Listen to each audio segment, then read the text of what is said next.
Assalamualaikum warahmatullahi wabarakatuh. Alhamdulillah alladzi arsala rasulahu bil huda wa dinil haqq liyudhhirahu 'ala dini kullihi wa kafaa billahi shahida. Asyhadu an la ilaha illallah wahdahu la syarika lahu wa la na'budu illa iyyah wa asyhadu anna Muhammadan abduhu wa rasuluh alladzi la nabiyya ba'dahu. Allahumma shalli wa sallim wa barik ala Muhammad wa ala alihi wa sahbihi ajma'in. Amma ba'd. Allah ta'ala fi kitabihil karim. A'udzu billahi minasy syaithanir rajim. Ya ayyuhalladzina amanu taqullaha haqqa tuqatih wa la tamutunna illa wa antum muslimun. Bapak-bapak, ibu-ibu, anak-anak kami jemaah subuh rahimahullah, kembali syukur kita kepada Allah. Salawat dan salam semoga Allah limpahkan kepada Nabi Muhammad Rasulullah sallallahu alaihi wasallam, keluarga dan sahabat-sahabatnya. Begitu juga kita umat Islam sebagai berikutnya. Bapak Ibu hadirin jemaah rahimakumullah, judul kajian kita pada subuh hari ini memaknai arti hidup, memaknai arti hidup. Kenapa ini perlu kita sampaikan? Dalam rangka untuk kembali mengingatkan, menyegarkan bahwa mungkin masih ada di antara kita yang tidak memahami benar arti dari kehidupan kita di atas dunia ini. Sebab Bapak Ibu, kadang-kadang dalam pemikiran kita itu sangat bertolak belakang dengan kenyataan yang kita rasakan. Hidup ini tidak seindah yang kita bayangkan. Naik turunnya kehidupan, senang susahnya kehidupan, bahagia sengsara kehidupan, sukses dan gagal kehidupan, itu adalah merupakan bagian dari hidup itu sendiri. Kehidupan kita ini akan Allah berputar seperti roda yang terus berputar, tidak pernah berhenti. Tidak selamanya kita berada terus di atas, kadang-kadang kita berada di bawah. Nah, inilah yang perlu kita pahami secara benar.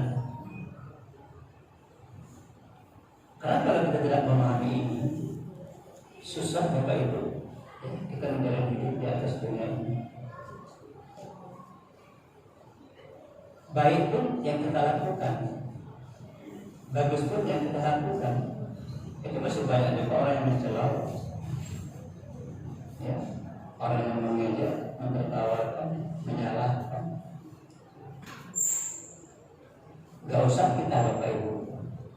Nabi Muhammad sallallahu alaihi wasallam sebagai Habibullah, kekasih Allah, orang yang sudah dijamin masuk surga, apa yang disampaikan pasti betul, pasti benar.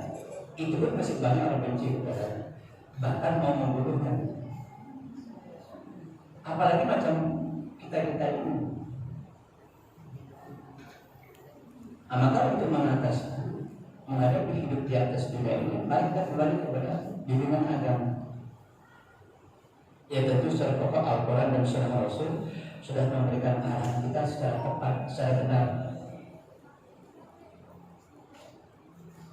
Pada suatu ketika ada orang bertanya kepada Rasulullah, meminta nasihat, meminta pelajaran agar untuk menjadi acuan hidupnya, untuk dia amalkan dalam kehidupannya. Rasulullah hanya mengatakan, "Qul amantu billah, tsumma istaqim." Katakanlah aku beriman kepada Allah, ya, tapi ingat harus istiqomah, harus konsisten. Karena nanti dengan istiqomah dan konsisten kita beriman, baru muncul komitmen dalam menjalani hidup ini. Kalau kita tidak memiliki istiqomah dalam hidup ini, yaitu komitmen tidak akan muncul. Nah, saya akan bawa cerita Bapak Ibu kepada kita. Ada sekumpulan komunitas kata. Jadi ada sekumpulan komunitas kata ingin mengadakan perlombaan, lomba lari melalui jalan naik turun sampai akhirnya ke puncak yang paling tinggi. Ini orang sudah banyak ingin menyaksikan. Ketika mereka berada di garis start, itu masing-masing kakak sudah punya komitmen itu dalam, ya sudah punya istiqomah. Saya akan berhasil, saya akan menang, saya akan bisa meraih keuntungan. Jadi masing-masing sudah punya niat yang kuat untuk melaksanakan. Begitu bendera start dikibarkan, ini rombongan kata-kata lari Bapak Ibu, diiringi dengan sorak-sorai penonton. Tapi dari sorak-sorai penonton yang melihat kata berlomba tadi, itu tidak semuanya memberi semangat, bahkan banyak yang membulinya, mengejek, menghina. Kata nggak mungkin kalian bisa lari cepat, kalian kecil-kecil, kurus-kurus, ya, jalan berpayah, macam mana mau lari? Banyak itu. Jadi banyak yang mengejek. Akhirnya Bapak Ibu, tengah perjalanan sudah mulai banyak yang gugur, ya berhenti, nggak sanggup melanjutkan. Tapi di antara kata yang lain ada satu yang terus berjalan naik sampai ke puncak. Penonton pada heran, apa sih rahasianya? Ya, kenapa kok kata ini kok bisa sampai gitu? Sementara yang lain sudah kalah, ya sudah gugur. Masing-masing memberikan pertanyaan, ya apa sebabnya ini? Masing-masing memberikan jawaban dengan jawaban yang berbeda-beda. Ada yang mengatakan karena dia punya motivasi yang tinggi. Ada yang bilang tidak, karena ada hadiah di sana. Ya, oh tidak, karena dia merasa hebat ya supaya namanya dikenal. Macam-macam itu pendapat. Bapak Ibu hadirin yang dirahmati Allah. Kenapa kata ini nggak bisa berhasil sampai di sana? Nah, cerita dari kata ini sederhana aja jawabannya. Kata ini berhasil sampai naik ke puncak kepada kata ini peka loh, tuli. Dia nggak dengar teriakan orang, dia nggak dengar ejekan orang, ya, dia nggak dengar apa yang disebutkan orang, ya, merendahkan dia, menghina dia nggak dengar di dalam terus marah. Karena dia tidak mendengar,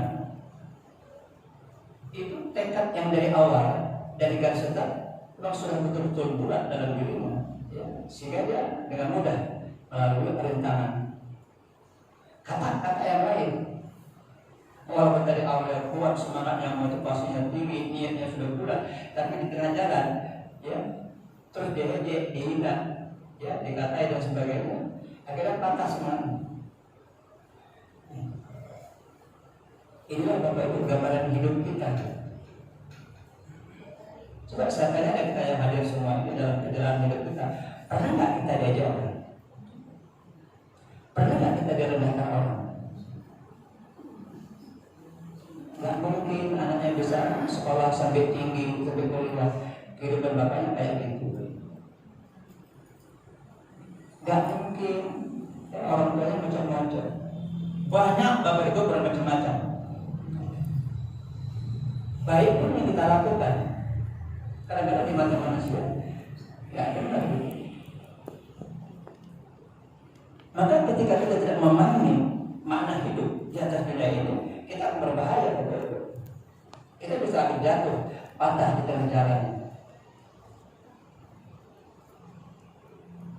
Maka cerita kata lagi, karena dia tidak peduli, karena dia nggak tahu, dia nggak mendengar, dia berhasil. Artinya apa? Jangan dengarkan. Ketika kita sudah punya komitmen, ketika kita sudah punya istiqomah yang mantap di dalam diri kita, tegak kita berdiri di atas landasan yang benar. Bismillah, jangan pakai itu. Apapun gonjang-ganjing yang terjadi di sekitar kita, itu nggak usah dipikir. Karena kalau semua kita pikirkan, kita dengarkan, Bapak Ibu, kita nggak bisa kerja, kita nggak bisa melakukan kebaikan dalam hidup. Bagus pun sudah kita lakukan, mesti salah juga. Maka kita perlu ada istiqomah dalam hidup ini.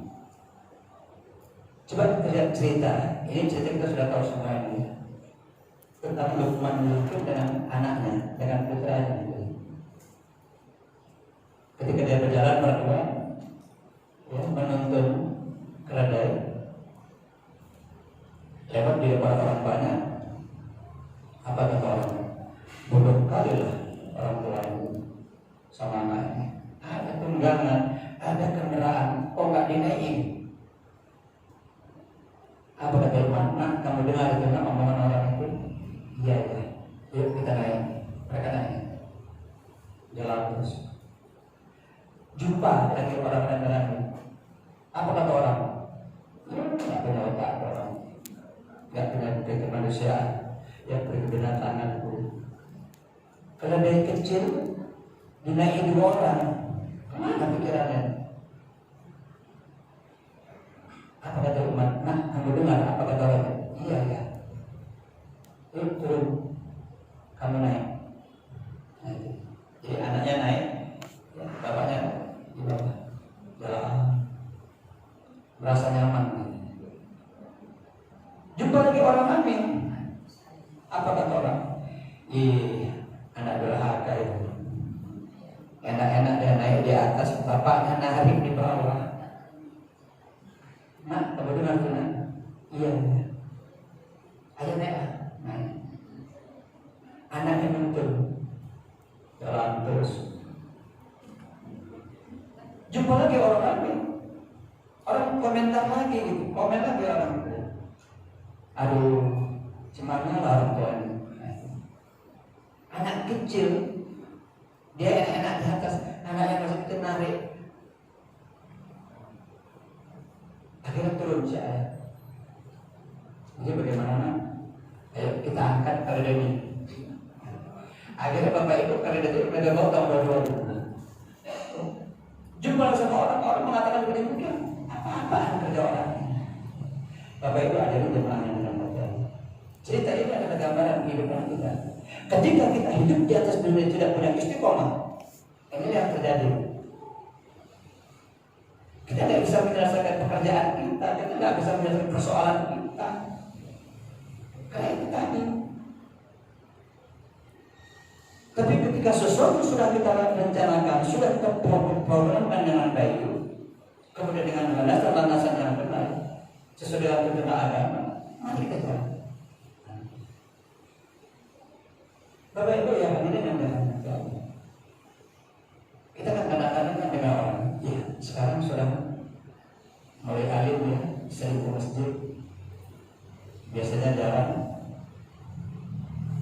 Sekarang sudah pakai hijab ya kemana-mana, biasa nggak pernah. Coba bayangkan, bagus pun yang kita lakukan, baik pun yang kita lakukan, pandangan orang nggak sama. Di situ kita harus memahami bahwa bahwa manusia tidak ada yang sempurna. Yang namanya manusia itu ada kesalahan kekurangan. Ketika kita menyadari bahwa kita manusia tidak sempurna, maka ketika ada teguran seperti itu kita menyadari benar, nggak ada masalah sama kita sadar betul, kita tahu betul. Inilah saya sebagai manusia. Tapi tuntunan sudah ada kepada kita.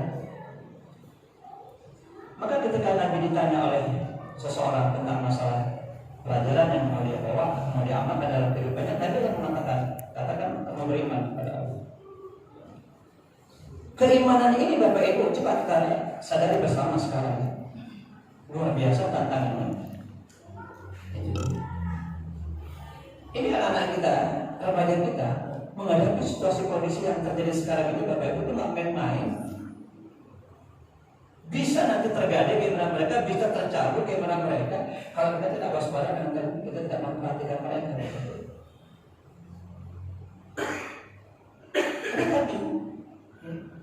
Ketika keimanan tidak mantap, tidak kokoh dalam diri kita, maka paham-paham yang ada di luar Islam akan masuk dan akan berpengaruh dalam kehidupan kita. Jadi Bapak Ibu hadirin jemaah syukur yang dirahmati Allah. Jadi ketika kita hidup menjalani suatu aktivitas di atas dunia ini, kita tidak boleh tidak memiliki keyakinan dalam diri kita.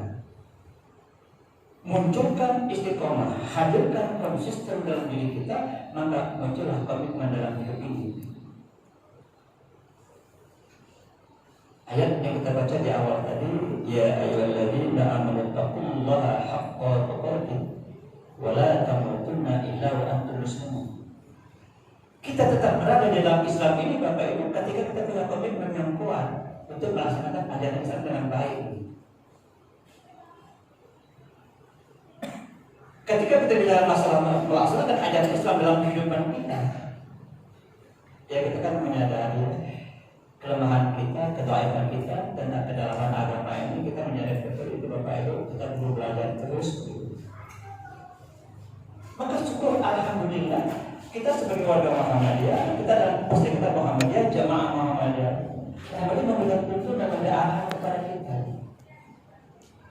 Bagaimana kita bersikap, bagaimana kita melaksanakan. Kelemahan kita itu dipahami oleh pimpinan pusat Muhammadiyah. Bagaimana agar warga Muhammadiyah itu, umat Islam itu pada umumnya melaksanakan suatu ibadah sesuai dengan Quran dan Sunnah. Itu dibantu ya oleh Muhammadiyah lewat majelis tarjih. Majelis tarjih ini adalah Bapak Ibu yang menggodok itu kemudian dituangkan ke dalam himpunan khususan tarjih untuk menjadi acuan pedoman bagi kita dalam melaksanakan aktivitas beragama. Jadi kita tidak ada repot lagi, tidak payah-payah lagi. Cuman kita juga harus paham Bapak Ibu ya, baik sebagai pimpinan, baik sebagai anggota, baik sebagai jamaah, baik sebagai simpatisan. Saya ingatkan, tadi itu tidak mutlak kebenarannya. Ya, tadi itu tidak mutlak kebenarannya. Artinya apa? Suatu saat apa yang sudah diputuskan oleh tadi ini mungkin besok lusa Bapak Ibu itu bisa berubah. Ketika nanti ditemui dalil yang lebih kuat lagi, ya, jika ditemui nanti hadis yang lebih kuat lagi, mungkin pendapat yang lama itu bisa berubah. Makanya kita juga sebagai warga Muhammadiyah harus mengikuti perkembangan itu. Tadi yang sekarang Bapak Ibu, kalau dibandingkan tadi tahun 60-an, 70-an, itu sudah banyak perubahan Bapak Ibu. Nah itu dia, sudah banyak perubahannya. Maka kita diminta dituntut untuk terus belajar. Karena memang kemampuan kita, kedoaiman kita tentang agama ini, maka tadi memberi tuntunan kepada kita. Dulu begini ya, sekarang begini. Saya masih ingat Bapak Ibu tahun 60-an, saya masih SD. Itu saya diajarkan di sekolah ya oleh guru agama kita. Kalau sholat subuh itu kayak kuda Bapak Ibu. Ya, saya SD tahun 60-an itu ketika subuh kunut itu diajarkan di SD Muhammadiyah. Dan saya laksanakan, saya amalkan. Nah, gitu. Walaupun bacaan itu berbeda, ya. Bisa Allah Madini, bisa Allah Ma'in. Tapi belakangan kekembangan terus terjadi. Itu kan digali terus ilmu-ilmu, akhirnya ditemukan lagi. Kemudian tadi memberikan keputusan bahwa itu tidak ada lagi. Itu dipakai oleh Muhammadiyah. Maka sampai sekarang Muhammadiyah itu tidak menggunakan kudu dalam sholat subuh.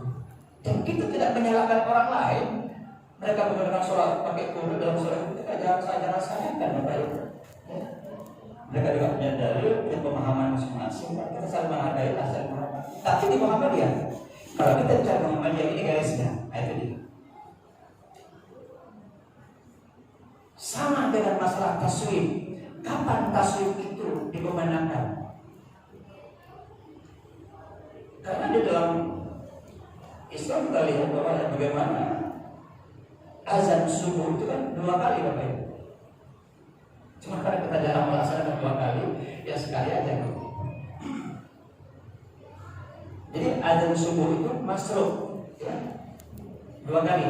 Azan pertama sebelum masuk waktu, azan kedua setelah masuk waktu. Nah pertanyaannya, kapan taswif itu dibacakan? Nah, itu. Jadi kalau kita kembali kepada at-tarjih, nanti kita berbicara ini. Nanti bisa beda nanti satu ranting ini ada ranting sana berbeda, ranting ini dengan sana berbeda begitu. Maka ketika kita kembali kepada tarjih, merujuk kepada tanya jawab yang ada dalam tanya jawab agama yang diberikan oleh majelis tarjih, bisa menjelaskan Bapak Ibu bahwa azan subuh itu masuk 2 kali dilaksanakan. Ya, jadi yang pertama jauh sebelum masuk waktu subuh, yang kedua setelah masuk waktu subuh. Nah sekarang persoalannya di mana taswif ini dikumandangkan? Tarjih mengambil keputusan. Sebelum saya teruskan, saya jelaskan. Tarjih ini Bapak Ibu itu tidak hanya dihadiri oleh ulama-ulama Muhammadiyah. Ketika munas tarjih, ya, itu semua ulama-ulama dari sebuah organisasi yang ada di Indonesia itu diundang, baik dari NU, baik dari Al-Wasliyah, dari Fensis, Al-Irsyad, Al-Abdul Anwar, itu semua dipanggil, ya, untuk membicarakan berdebaran. Nah itu baru nanti mengambil kesimpulan. Jadi dalam catatan tadi itu, ya, dalam tanya jawab dikatakan bahwa kalau azan itu 2 kali, ya, supaya kita pahami, taswif itu dibacakan di azan yang pertama. Kalau azannya dua kali, ya, jadi azan pertama, ya, itu pakai taswif, as-salatu khairun minan naum. Dan azan kedua tidak pakai taswif seperti biasa. Akan tetapi kalau azan itu hanya 1 kali, ya, itu taswif dipakai pada azan yang kedua. Ya, azan yang kedua artinya azan yang pertama tidak ada, hanya 1 kali azan. Maka di azan subuh itu digunakan taswif. Inilah pendapat, ya, kita di Muhammadiyah. Jadi Bapak Ibu semua jemaah dalam hati Allah. Jadi Muhammadiyah sudah memberikan garisan kepada kita, maka diserahkan kepada kita. Ketika kita merujuk kepada bimbingan ini, ya, kita dapat jawaban. Oh begini rupanya. Inilah pentingnya Bapak Ibu, ya, kita terus mengikuti perkembangan yang terjadi di dalam Muhammadiyah, termasuk pemahaman agama yang sudah diputuskan di dalam putusan tadi. Nah, jadi Bapak Ibu, kalau dia azannya 2 kali, maka azan yang pertama itu menggunakan taswif. Tapi kalau azannya hanya 1 kali, maka digunakan pada azan yang 1 kali. Nah, Bapak Ibu hadirin jemaah yang dirahmati Allah. Jadi ketika kita sebagai pimpinan, kita sebagai anggota murid, ya, kita punya istiqomah yang mantap di dalam keyakinan kita terhadap keputusan ini. maka kita harus punya komitmen bagaimana melaksanakan sebaik-baiknya. Jadi ketika itu terjadi, oh ini biasanya kita nggak ada tasawuf, itu sudah tadi, itu kan penjelasan ya, yang saya sampaikan sesuai dengan apa yang telah diputuskan oleh majelis taklim kita. Mungkin kita bertanya, Pak, kenapa harus masih taklim? Bapak Ibu, saya katakan tadi, ilmu kita terhadap agama sangat dangkal sekali. Jadi mereka sudah menunjukkan itu, ya, sudah memberikan arahan kepada kita. Ya, mari kita menuju ke sana. Jadi bagi kita, kalau masjid-masjid Muhammadiyah yang menggunakan azan 2 kali, ya, tasbih dilaksanakan pada azan. Jadi kalau macam di Pahlawan, ya, di masjid kita di Pahlawan, itu azannya 2 kali. Ya, jadi jam 4 itu sudah azan pertama. Nanti masuk waktu subuh baru azan yang kedua.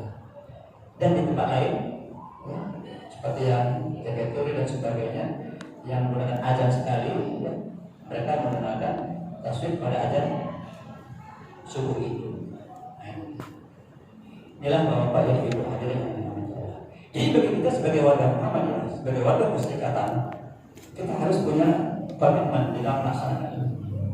Ya, jadi komitmen dalam arti kata yang pertama, kita melaksanakan aktivitas kita sebagai warga Perserikatan Warga Muhammadiyah sesuai dengan aturan yang ada dalam Muhammadiyah. Maka komitmen yang kedua, dalam melaksanakan paham agama, kita harus merujuk kepada apa yang sudah digariskan oleh takdir pada kita. Nah, ini. Dan sekali lagi bahwa putusan takdir itu tidak mutlak sebenarnya. Ya, mungkin suatu saat nanti akan terjadi perubahan. Cuma Bapak Ibu secara garis organisasi perubahan yang ada, terjadinya perubahan dalam putusan takdir itu melalui proses. Nah itu dia. Jadi nggak boleh pribadi ustadz itu menyampaikan. Ini dia. Maka para ustadz itu harus paham bagaimana garis organisasi di dalam Muhammadiyah. Kalau dia bicara dalam Muhammadiyah. Jadi walaupun ilmunya tinggi, ya kita hargai, tapi dia tahan dulu, bawa ke pimpinan. Itu cara prosesnya. Saya umpamanya, saya menemukan suatu hadis yang ini dalam tafsir tidak ada, yang mau saya sampaikan. Itu secara garis organisasi, bukan saya tuh agak boleh. Tunggu dulu, bawa ke pimpinan pada pimpinan kita. Di sana ada majelis taklim. Dibicarakan di tingkat cabang. Kalau di tingkat cabang ini nggak putus, nggak sanggup memutuskannya, karena kekurangan ilmu mungkin gitu, bawa ke tingkat daerah. Itu jenjangnya Bapak Ibu. Jadi saya ini sebagai ustaz harus sabar dulu menunggu, bawa dulu ke tingkat daerah. Di daerah juga nggak kelar, nggak selesai, bawa ke tingkat wilayah. Begitu dia jenjangnya.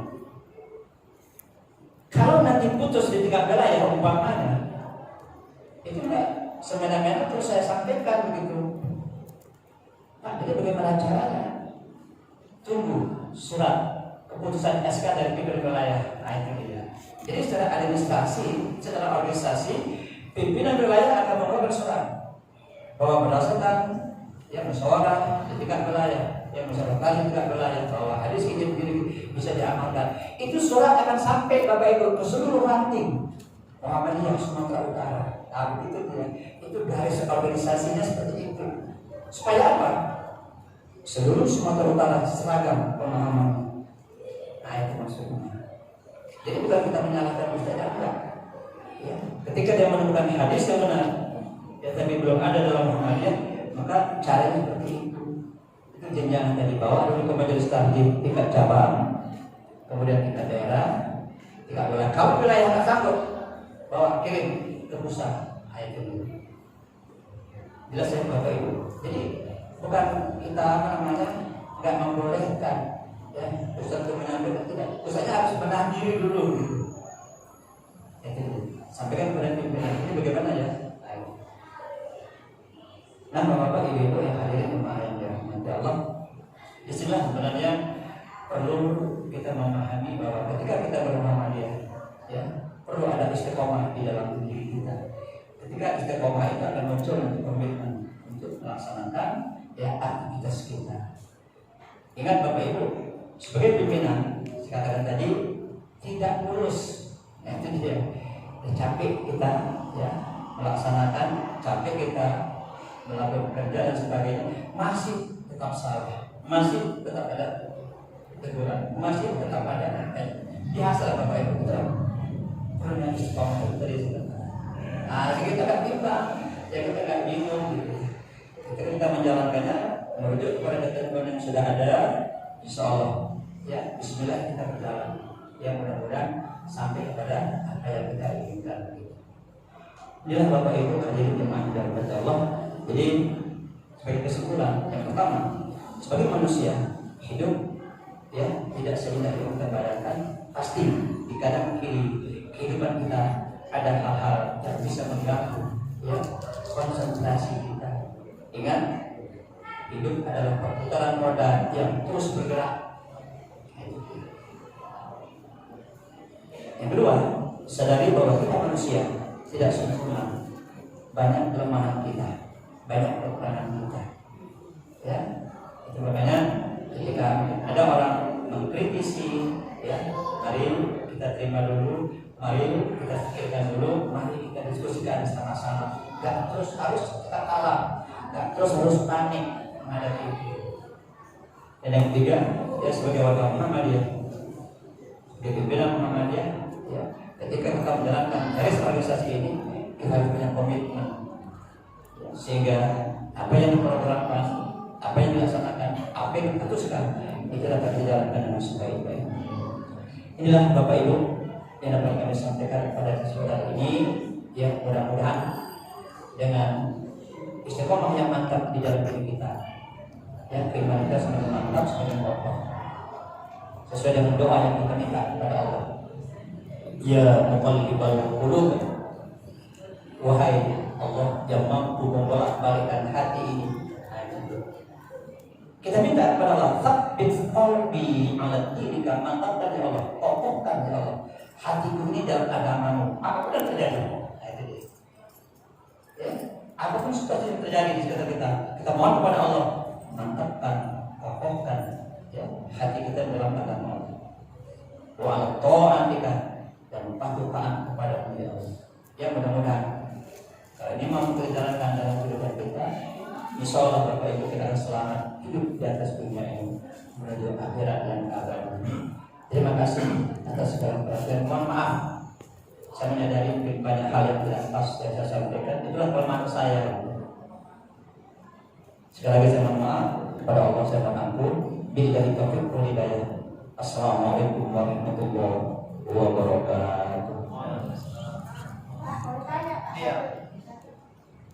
Assalamualaikum Assalamualaikum warahmatullahi. Itu apa yang kita jawab? Karena kalau dalam piringan azan kan ada semuanya. Kalau di belakang masjid kita bilang mau. Tapi kalau tasbih apa yang kita jawab? Kalau kita lihat Bu dalam hadis itu yang kita lihat.